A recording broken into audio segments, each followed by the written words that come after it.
சில ஆண்டுகளுக்கு முன்னால் ஏதோ ஒரு வெளிநாடுக்கு சென்றிருக்கிறேன். அந்த வெளிநாட்டிலே ஒரு மிகப்பெரிய அருங்காட்சியகம், மிக புகழ் பெற்ற அந்த ஊர் நம் அத்துணை பேருக்கும் தெரியும். விவேகானந்தரால் புகழ் பெற்ற, இந்தியாவிலே விவேகானந்தர் அவர்களால் புகழ் பெற்ற சிகாகோ. அங்கே இருக்கக்கூடிய அருங்காட்சியகத்திற்கு நான் பேச போகிறேன். என்னோடு தமிழ்நாட்டிலிருந்து 2 பேரும் பேச வந்திருக்கிறார்கள். பேசி முடித்து விட்டோம். அருங்காட்சியகம் சுற்றி பார்ப்பதற்கு ஏற்பாடு செய்யப்பட்டது, போயிருக்கிறோம். அந்த அருங்காட்சியகத்தின் ஒரு பகுதியில் ஒரு சிறிய தண்ணீர் தொட்டி. அந்த தண்ணீர் தொட்டியை எட்டி பார்க்கிறோம். அந்த தண்ணீர் தொட்டியில் உள்ளே விளக்கு வெளிச்சத்தில் வைரங்கள் மின்னிக் கொண்டிருக்கின்றன. முத்து, வைரம், பவளம், வைடூரியம் என்று மின்னிக் கொண்டிருக்கக்கூடிய அந்த தண்ணீர் தொட்டி திறந்து கிடக்கிறது.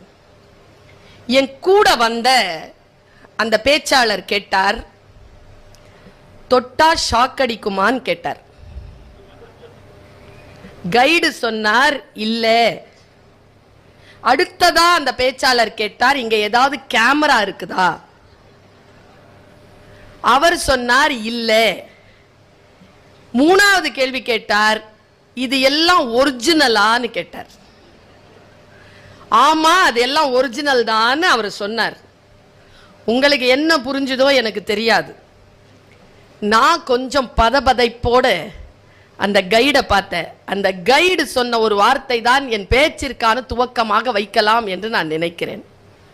அந்த கைடு சொன்னார், இந்த வைரங்களும் வைடூரியங்களும் எங்கள் முன்னோர்களால் பாதுகாக்கப்பட்டு எங்கள் அடுத்த தலைமுறைக்கு கடத்துவதற்காக வைக்கப்பட்டிருக்கிறது.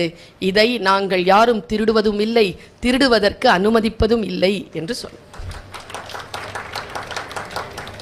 வைரங்களும் வைடூரியங்களும் முன்னோர்களால் காப்பாற்றப்பட்டு அடுத்த தலைமுறைக்கு கடத்துவதற்கான ஒரு நாடு அமெரிக்க நாடு. நான் நம்ம நாட்டுக்கு வரேன். நாம எதை சேகரித்து வைத்திருக்கிறோம், எதை அடுத்த தலைமுறைக்கு தருகிறோம்? பேர்ணாம்பேட்டுன்னு ஒரு இடம் இருக்குது, வேலூருக்கு பக்கத்துல. அங்க ஒரு அலுவல் காரணமா போயிருந்த பொழுது ஒரு பெட்டி கடை வைத்த ஒரு வயதான பெண் தன்னுடைய முந்தானையிலே நிறைய காளான்களை கொண்டு வந்து எனக்கு பரிசாக தந்தாள். நான் வண்டி ஏறுறேன், பரிசா தந்தா. தரும்போது உடன் இருந்தவர் ஒரு விஷயத்தை சொன்னார்கள். அமெரிக்க நாட்டிற்கும் நம் நாட்டிற்கும் இடையிலே இருக்கக்கூடிய தலைமுறைக்கான கவலை குறித்த ஒரு தகவல் இதன் மூலமாக விளங்கும் என்கின்ற நம்பிக்கையோடு இதை நான் சொல்லுகிறேன்.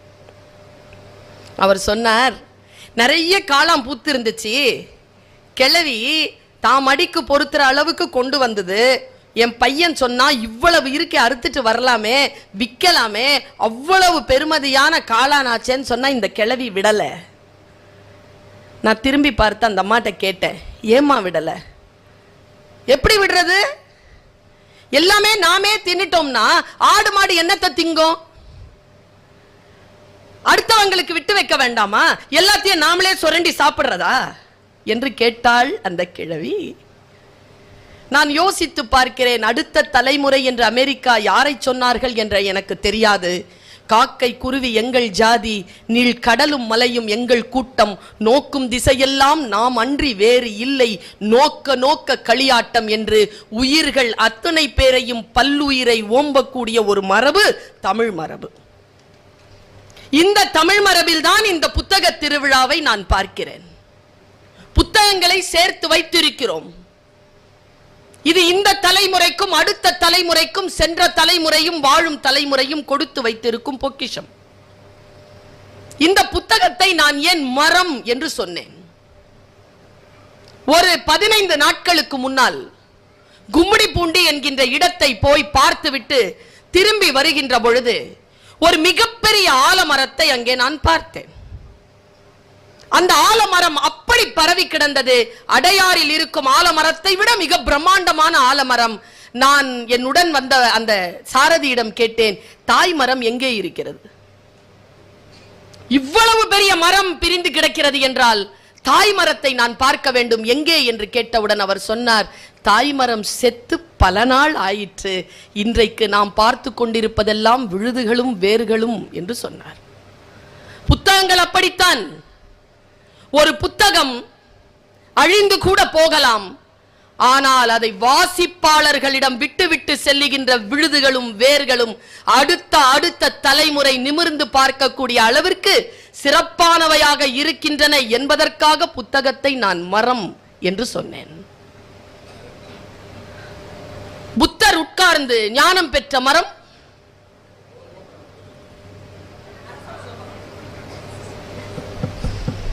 பல நேரங்களில் நமக்கு சில விஷயங்கள் புரியறதில்லை. யாரோ ஒருவர் சொல்லுவதை சொல்லிக்கொண்டே இருக்கிறோம். நாம எதுவும் சிந்திப்பதே இல்லை. அரச மரம் எந்த போதனையும் தந்துவிடவில்லை.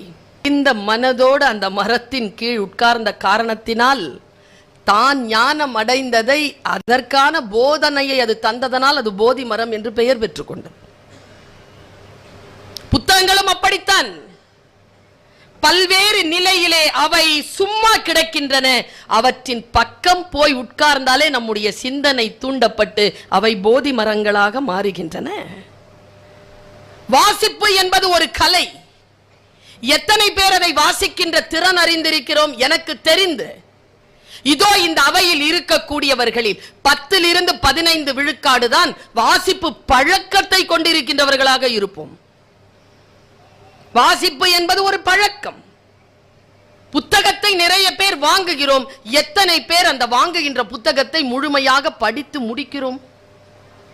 உங்களுக்கு தெரியுமா, நான் காத்திருக்கிறேன் என் முதுமைக்காக.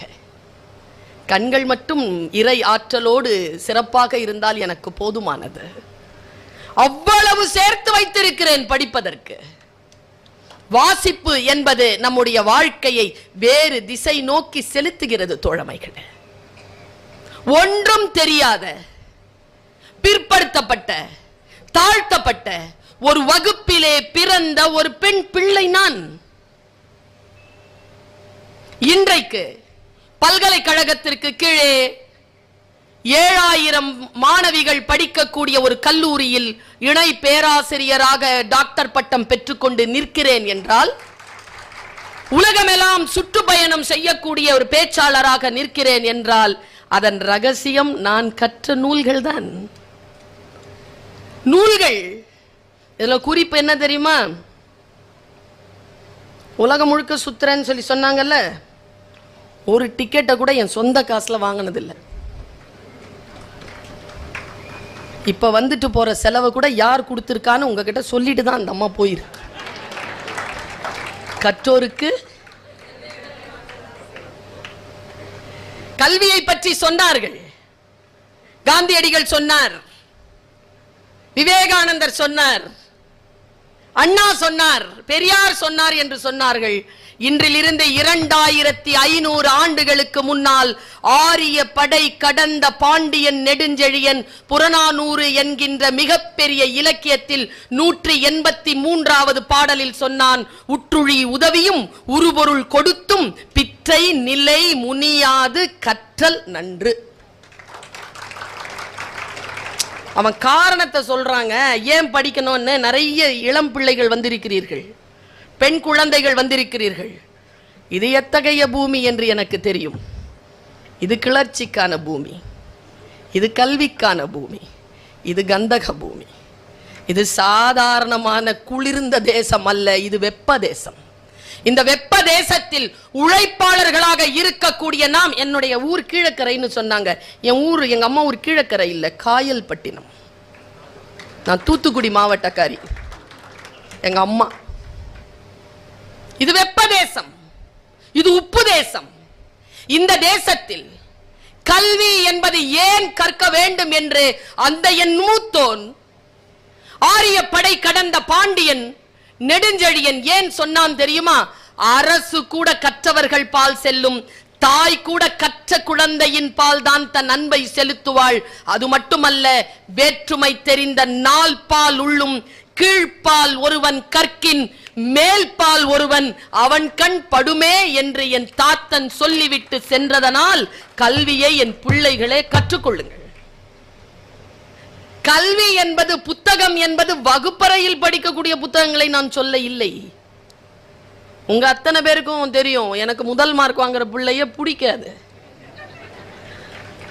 டீச்சராகவே பிடிக்காதுங்க. ஸ்டூடெண்டாக இருக்கும்போது பிடிக்காதது வேற, டீச்சராகவே பிடிக்காது. அது நமக்காக ஃபர்ஸ்ட் ப்ரைஸ் வாங்கலை, ஃபர்ஸ்ட் மார்க் வாங்கலை, அது அதனுடைய குணம், அதனுடைய புத்தி, அது வாங்கிட்டு போகுது. நான் ஒரு விஷயத்தில் ரொம்ப தெளிவாக இருக்கிறேன். என் கவனம் எல்லாம் இயேசு கிறிஸ்து போல் உடைந்த ஆட்டின் கால் கொண்ட ஆட்டுக்குட்டியின் மீது இருக்க வேண்டுமே தவிர, மேய்ச்சல் நிலத்தில் இருக்கக்கூடிய ஆடுகள் மேய்ந்து விட்டு அது பாட்டுக்கு போயிடும். என் கவனம் எல்லாம் 2வது மார்க் வாங்குற பிள்ளை மீது தான். என் கவனம் எல்லாம் யாரெல்லாம் ஃபெயிலா போயிருவாங்களோ அவங்க மீது தான். யாரெல்லாம் படிக்காம காலேஜை விட்டு நின்று போயிடுறாங்களோ அவங்க மேலதான். அதனால தான் 23 ஆண்டுகளில் என் வகுப்பிலே ஒரு பிள்ளை கூட ஃபெயில் ஆனது கிடையாது, ஃபெயிலாக விட்டது கிடையாது. முதல் மதிப்பெண் வாங்குவதல்ல, நம்முடைய வாழ்க்கையின் தரத்தை நாம் புரிந்து கொள்ள வேண்டும் என்றால் கற்றல் நன்று. தஞ்சாவூரிலே ஒரு புத்தக கண்காட்சியில் பேசக்கூடிய வாய்ப்பு இப்படிதான் எழுதி போட்டிருந்தாங்க. இந்த மாதிரி அருணாச்சல கல்லூரி, இந்த மாதிரி புத்தகம் வாசிப்போம், இந்த மாதிரி போத்தீஸ் இப்படிலாம் இல்லைங்க. இப்போ இப்படி இருக்குதோ என்னவோ. நான் பேசி ஒரு 4-5 வருஷம் பொன்மொழிகளை எழுதி போட்டிருந்தார். பொன்மொழிகளை எழுதி போட்டிருந்தார். அதுல ஒரு பொன்மொழி என்ன ரொம்ப கவர்ந்த பொன்மொழி. எங்க பேசுறதுக்கு போனாலும் இந்த பொன்மொழியை சொல்லாம விடுறதில்லை சார். நான் ஒருத்தன் சொல்றான், அந்த பொன்மொழியில ஒரு பேரறிஞன், வெளிநாட்டுக்காரன், புத்தக கண்காட்சியில் போட்டிருக்காங்க, நீ எந்த புத்தகத்தையும் காசு கொடுத்து வாங்கியதில்லை. காசு கொடுத்து தானே வாங்குறோம். ஆனா அவன் சொல்றான், நம்ம காசு கொடுத்து வாங்குறது இல்லையா, வாங்குவதெல்லாம் புத்தகத்திற்கான அச்சு கூலியும் காகித கூலியுமே தவிர யாராலும் இந்த உலகத்தில் புத்தகத்தை காசு கொடுத்து வாங்க முடியாது. சிந்தனையை எப்படி ஐயா வாங்க முடியும்? புத்தகத்தை வாங்குவது என்பது சிந்தனையின் பொற்களம். அது அந்த புத்தகத்தை நான் வாசிக்கின்ற பொழுது என் வாழ்க்கையில் இதுவரைக்கும் நான் புரிந்து கொண்ட விஷயங்களில் இருந்து மாறுபட்டு வேறு திசை நோக்கி நான் பயணிக்கிறேன். ஒரு புத்தகம் போதுமானது, நம்முடைய வாழ்க்கை மாற்ற ஒரு வரி போதுமானது. நான் பெர்னாட் ஷா சொல்வதை எல்லா இடத்திலும் சொல்லிக் கொண்டிருக்கிறேன். பல பேர் 40 வயதிலேயே செத்து போகிறோம், புதைப்பதற்குத்தான் 60-70 ஆண்டுகள் ஆகிவிடுகின்றன. எப்பொழுது நாம் சிந்திப்பதையும் வாழ்க்கையை புதிதாக எதிர்கொள்வதையும் நிறுத்திக் கொள்கிறோமோ அப்பொழுதே மரணம் அடைந்து விடுகிறோம். உயிர் மட்டும்தான் போய்கொண்டிருக்கிறது, புதைப்பதற்கு ஒரு 40 ஆண்டுகள் ஆகிவிடுகிறது. வாழ்க்கை சிந்தித்துக் கொண்டே இருக்க வேண்டும் என்றால் நாம் கற்றுக்கொண்டே இருக்க வேண்டும். கற்றல் நிகழக்கூடிய களம் எது? எனக்கு தெரிஞ்சு நான் ஒரு ரகசியத்தை உங்களுக்கு சொல்லிட்டு போறேன். ரொம்ப முக்கியமான விஷயத்தை சொல்லிட்டு போறேன். பல நேரங்கள்ல இந்த நாட்டில் நடக்கிற அரசியல் நமக்கு புரியறது இல்லை, தெரியுமா? இந்த இளைஞர்கள் மீது நான் ஒரு குற்றச்சாட்டை வைக்கிறேன். யாருக்குமே அவர்களுக்கான அரசியல் சித்தாந்தமே இல்லை. யாரோ ஒருவர் சொல்லிக் கொடுத்ததை, யாரோ ஒருவர் கருத்து திணிப்பதைத்தான் நாம் முன்னெடுத்துக் கொண்டிருக்கிறோமே தவிர நாம் தேடி ஒரு அரசியல் சித்தாந்தத்தை இன்றைய இளைஞர்கள் கொள்ளவில்லை. அவர்கள் கொள்ள வேண்டும் என்றால் வாசிக்க வேண்டும். வாசிங்க, எல்லாத்தையும் வாசிங்க. பகத்சிங்க வாசிங்க, அந்த மாதிரி சொல்லிட்டு போனாங்களே, பகத்சிங்க வாசிங்க. தந்தை பெரியார் நான் சொன்னால் உனக்கு ஏன் கோபம் வருகிறதுன்னு கேட்டாருங்க ஒரு கேள்வி. அதை புக்கா போட்டிருக்கிறாங்க, முடிஞ்சா படிச்சிருங்க. சட்ட எரிப்பு போராட்டம்னு புக்கு வந்திருக்கு, 5 தொகுதி, முடிஞ்சா கடந்துருங்க. ஏன் இந்த போராட்டம்லாம் இந்த நாட்டில் நடந்ததுன்னு. வைக்கம் போர் இருக்குல்ல, ஏன் நடந்தது நல்லா தெரிஞ்சுக்கோங்க. வரலாறை தெரிந்து கொள்ளாமல் வரலாறை படைக்க முடியாது. வரலாறுகள் நூல்கள் வடிவத்தில் இருக்கின்றன. வரலாறு திரிபுகளும் அதே நூல் வடிவத்தில் தான் இருக்கின்றன. படிச்சாதானங்க தெரியுது, படிச்சாதானே கோபம் வருது. அதனால தந்தை பெரியார் நான் சொன்னா உனக்கு ஏன்பா கோபம் வருது கேட்டார்ல அவரு. ஏன் கோபம் வருது உனக்கு? இந்த சிம்பிள் கொஸ்டின் போதுமே. பாருங்க, அறிவர் அம்பேத்கரனுடைய அத்தனை அரசியல் பேச்சுகளும் 34 தொகுதிகளாக வந்திருக்கு. ஆனா 11 தொகுதி தான் கிடைக்குது. இப்ப புதுசா போட்டிருக்காங்களான்னு தெரியல. இருந்தா வாங்கிடுங்க. சீனி விஸ்வநாதன் போட்டிருக்கிறார் பாரதியாரின் முழு தொகுதிகளை, 16 தொகுதிகள். முடிஞ்சா வாங்கிடுங்க. நம்முடைய வாழ்க்கை எப்படி பதிவு செய்யப்பட்டிருக்கிறது என்பதனை வாசிக்காமல் நாம் புதிய வரலாறு படைக்க முடியாது. கதைகளை படியுங்கள், பல கதைகளை படியுங்கள். அப்பொழுதுதான் நம் உலகத்தில் என்ன நிகழ்ந்திருந்தது, இப்பொழுது என்ன நிகழ்கிறது, இனி என்ன நிகழப் போகிறது என்கின்ற கண்ணாடியாக அந்த இலக்கியங்கள் நமக்கு விளக்குகின்றன. மதுரையிலிருந்து ஒரு டீச்சர் என்னை பார்க்க வந்திருந்தாருங்க. ஒரு 2 வருஷத்துக்கு முன்னால பழக்கூடெல்லாம் கொண்டு வந்து கொடுத்துட்டு போனார். என்னன்னு கேட்டேன். என் தெருவில் ஒரு ரிக்ஷாக்காரர், அவர் உங்களை பார்த்து இந்த பழக்கூட கொடுத்துட்டு வர சொன்னார். அவருக்கு போக்குவரத்துக்கு காசு இல்லை. 500 ரூபா கொடுத்தார். நான் பழக்கூட வாங்கிட்டேன், கொடுத்துட்டேன். போக்குவரத்து என் செலவு. எதுக்குன்னு கேட்டேன். அவர் சொன்னார், நீங்க எங்கேயோ பேசினதை ஏதோ புக் ஃபேர்ல பேசி இருக்கிறீங்க. அவர் கேட்டுட்டார். கேட்டதுல இருந்து அவர் தன்னுடைய மனைவியை அடிப்பதை நிறுத்தி கொண்டார். எனக்கு ரொம்ப சந்தோஷங்க. அந்த மாதிரி ஒரு ஞானி ஒரு பேச்சை கேட்டு திருந்திட்டாங்க.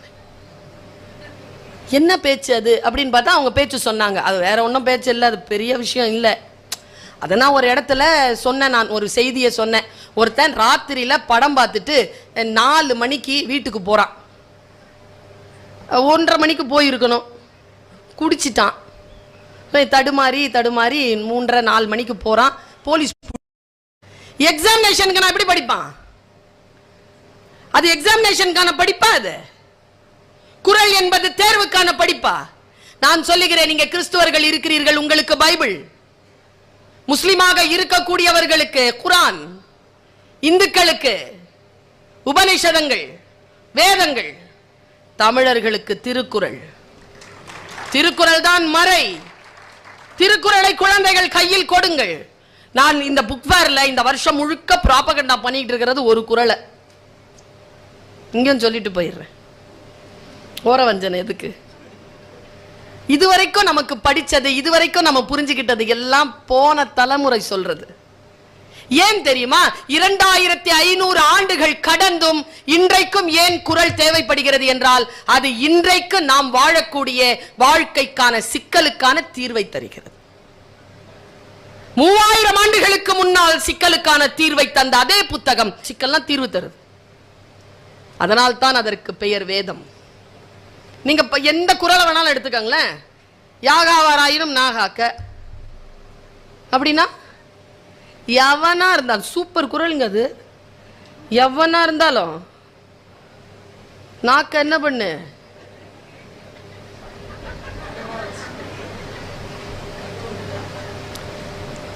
அது நம்மால் சும்மா இல்லை. குருநாதர் சொல்றார், யாகாவராயினும் நாகாக்க. சொல்லிட்டாரா, கம்முன்னு போக வேண்டியதானே. கேள்வி கேட்டான் திருப்பி, காவாக்கல் பதில் சொன்னார். தாத்தா சோகா அப்பர் சொல்லி இழுக்கப்பட்டு உன் வாய் இருக்குல்ல, உன் நாக்கு, அதாலேயே உனக்கு இழுக்கு வரும். சில பேர் பேசும்போது பாவமா இருக்கோங்க. நான் செத்தாலும் மூஞ்சில முழிக்க மாட்டேன். நீ தான் செத்துருவியே, நீ எப்படி முழிப்ப? நீ இன்னொன்னு, அது அதிபுத்திசாலி.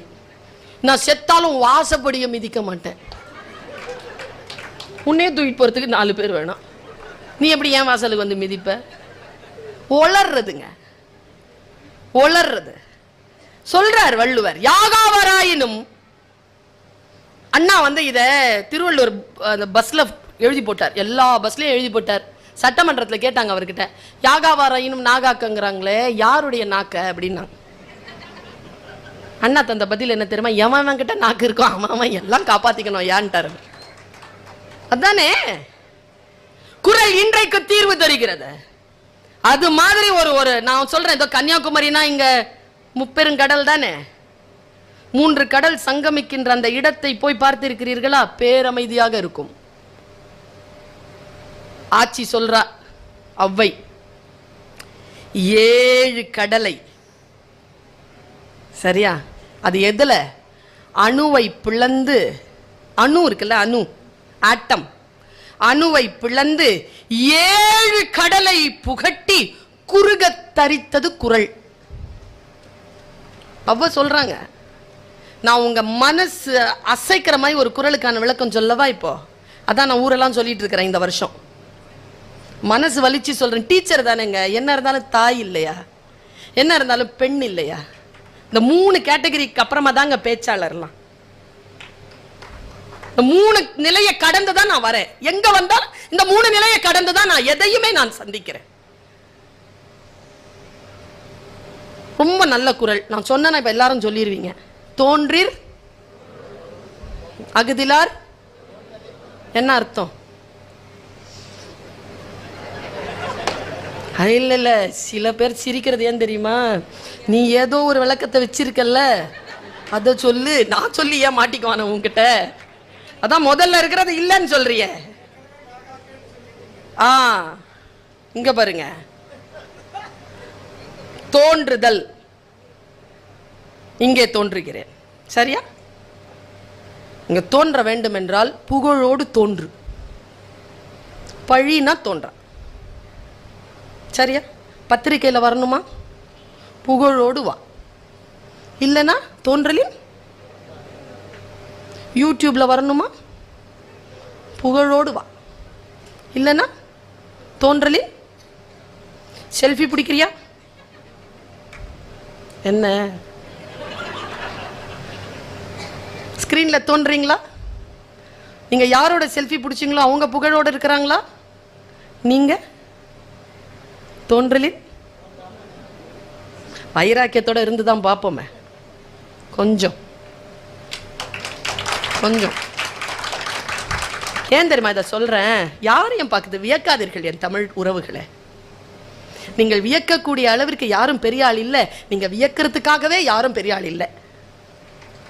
இதை சொல்கிறது தமிழ். பெரியோரை வியத்தலும் இளமே, சிறியோரை இகழ்தல் அதனினும் இளமே, தோன்றீர் புகழோடு தோன்றுக. இதெல்லாம் ஒரு புறம் இருக்கட்டும். இதெல்லாம் என் மனசுக்கு சொன்னது. உண்மையா நடந்த ஒரு விஷயத்த சொல்றேன். 23ஆம் தேதி திருச்சியில ஒரு ப்ரோக்ராம். போன மாசம் கார்ல போய்கிட்டு இருக்கேன். பெரிய பேனர் நிக்குது. ஒரு பொண்ணும் இன்னொரு ஒரு பையனும் கட்டி பிடிச்சிட்டு நிக்கிறாங்க. சினிமா ஆக்ட்ரஸா பார்த்தா இல்ல. பக்கத்துல பெருசா போட்டிருக்கு திருமண நல்வாழ்த்துக்கள். ஆனா பயங்கரமா கட்டி பிடிச்சிட்டு நிக்கிறாங்க. உடனே நான் கீழே மனநாள் டேட் பார்த்தேன். 27/3 அன்னைக்கு முகூர்த்தம் போல. நாம் பார்க்கிறது 23. கண்டிப்பா கட்டி பிடிச்சிருக்கிறது ஒரு வாரத்துக்கு முன்னால இருக்கும், சரியா? நான் இப்போ இந்த குறளை சொல்றேன், புரியுதா பாருங்க. புகழ் புரிந்த இலோர்க்கு இல்லை இகழ்வார் முன் ஏறு போல் பீடு நடை. திருமணம் என்பது புகழுக்குரிய செயல்ங்கிறான் வள்ளுவன். நீ திருமணம் செய்து கொள்ள போகிறாய், புகழுக்குரிய செயலை செய்ய போகிறாய், அதை ஊருக்கு அறிவிக்கிறாய், நன்று. ஆனால் 2 பேரும் சேர்ந்து நின்னீங்கல்ல, இது 28ஆம் தேதி தோன்றி இருந்தால் புகழ். சரியா சொன்னா? கம்முன்னு இருந்தா நாங்களும் அந்த மாதிரி செஞ்சிருக்கிறோமே நம்ம பிள்ளைகளுக்கு. இந்த அம்மா இப்ப வந்து சொல்லுதே, தமிழ் மரபுன்னு ஒண்ணு இருக்கா இல்லையா? நமக்கான மரபை யார் காப்பாற்றுவது? நாம் தான் காப்பாற்ற வேண்டும்.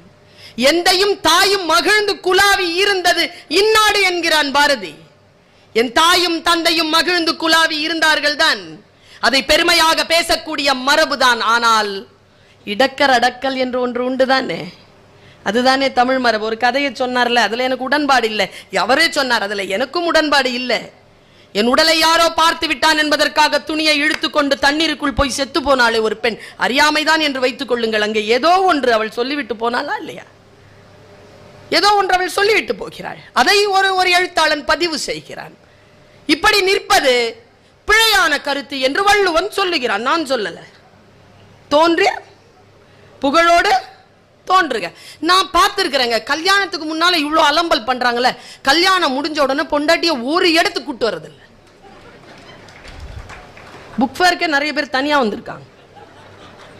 ஒருத்தர் சொல்றாருங்க ஒரு ப்ரோக்ராம்ல, பர்வீன் சுல்தானா பேசுறாங்க, நல்ல வேலை என் வைஃபை வீட்டில் விட்டுட்டு வந்துட்டேன்.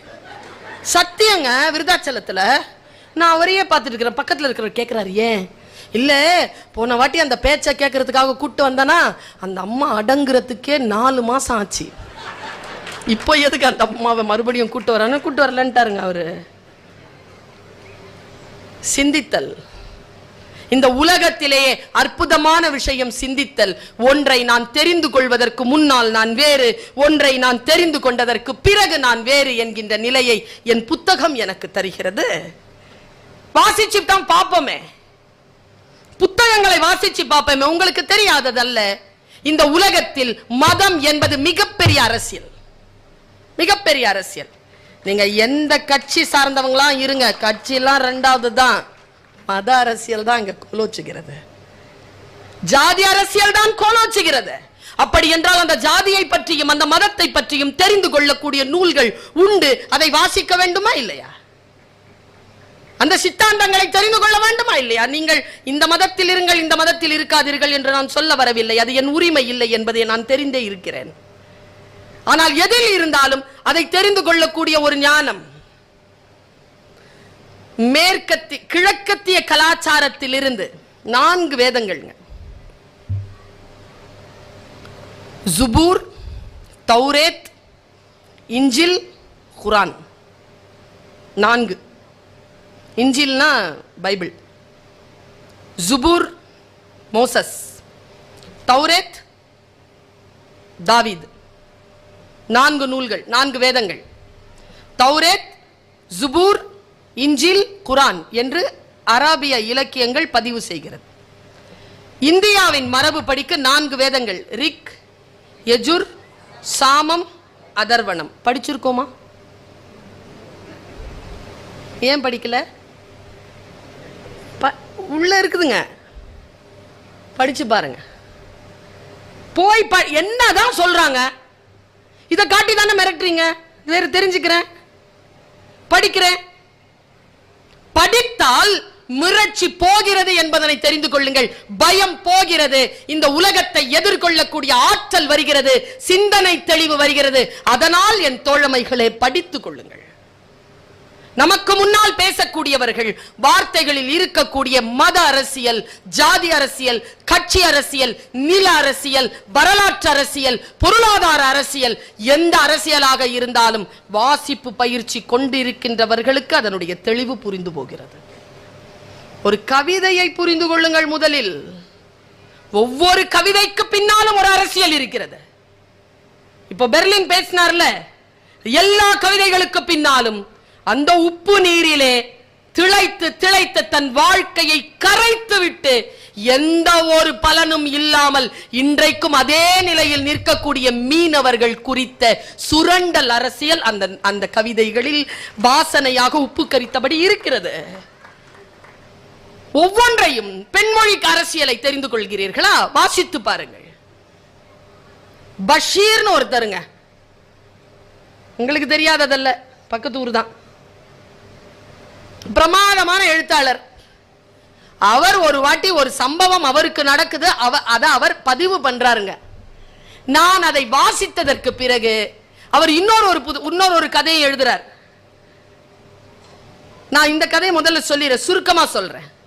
என் சிந்தனையில் பாரதி சொல்வான் இல்லையா, அக்கினி குஞ்சொன்று கண்டேன், அதை ஆங்கோர் காட்டிடை பொந்திடை வைத்தேன், வெந்து தணிந்தது காடு, தழல் வீரத்தில் குஞ்சென்றும் மூப்பென்றும் உண்டோ. இந்த புத்திக்குள்ள இருக்கக்கூடிய அடர்ந்த காடுல சிந்தனைன்ற நெருப்பு போட்டீங்கன்னா ஏற்கனவே இருக்கிற புதரெல்லாம் அழிஞ்சு வெட்ட வெளி தெரியும் பாருங்க, அந்த சுகமே தனி. வாசித்தால் புரிந்து போகிறது அந்த வெட்ட வெளி. வாசித்து பாருங்கள். பாருங்க, பஷீர் எழுதிட்டு இருக்கிறார். எத்தனை நாள் அவர் அப்படி உட்கார்ந்து இருந்தாருன்னு அவருக்கே நினைப்பில்லை. 2 நாளா 3 நாளான்னு. திடீர்னு அவருக்கு பசிக்குது. நேரா எழுந்திருச்சு என்ன பண்றார், ஜிப்பாவை எடுத்து போட்டுட்டு வீட்டை பூட்டிட்டு சாப்பிட்றதுக்கு போறார். 2 ரூபாய் மசால் தோசை உட்காந்து சாப்பிடுறார். சாப்பிட்டு முடிச்சிட்டு தண்ணி குடிச்சிட்டு கை அலம்பிட்டு நேரா கல்லா பெட்டியில வந்து நின்னு ஜிப்பால கை போடுறாரு. பர்ச காணோம். படிச்சாலே பதறுங்க அந்த கதை. பர்ச காணோம். தொழாவராரு, காணும். வீட்டில் விட்டுட்டு வந்துட்டேனான்னு தெரியல, காணும்.